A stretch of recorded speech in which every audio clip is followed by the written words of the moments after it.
গ্রামের ঈদে আগের মতো আর মজা পাওয়া যায় না। আজ থেকে ৫-৭ বছর আগে গ্রামে ঈদের যে মজা ছিল এখন আর সে মজা পাওয়া যায় না। একটু বিস্তারিত বলি।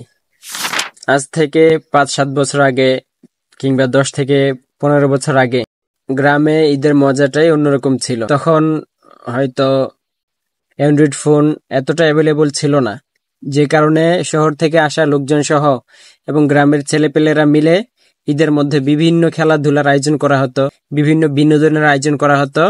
এতে ঈদের আনন্দ আরো বৃদ্ধি পেত। কিন্তু ধীরে ধীরে অ্যান্ড্রয়েড ফোন অ্যাভেলেবল হতে লাগলো এবং ছেলেপেলেরা শারীরিক খেলাধুলার পরিবর্তে অনলাইনের জুয়া এবং মোবাইলের মধ্যে ফ্রি ফায়ার, পাবজি বিভিন্ন ধরনের গেমসে আসক্ত হয়ে পড়ে, যে কারণে এখন গ্রামের ঈদে তেমন আর মজা পাওয়া যায় না। ঈদের মধ্যে কোনো ধরনের বিনোদন বা খেলাধুলার আয়োজন করতে গেলেও লোকজন খুঁজে পাওয়া যায় না।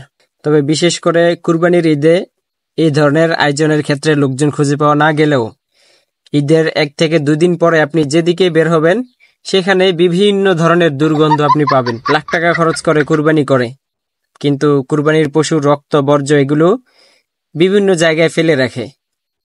পরবর্তীতে এগুলো দুর্গন্ধ ছড়ায়, খুবই মারাত্মক দুর্গন্ধ। এগুলো থেকে মানুষের রোগবালাই হওয়ার সম্ভাবনা রয়েছে। এই বিষয়গুলো মানুষ খেয়াল করে না।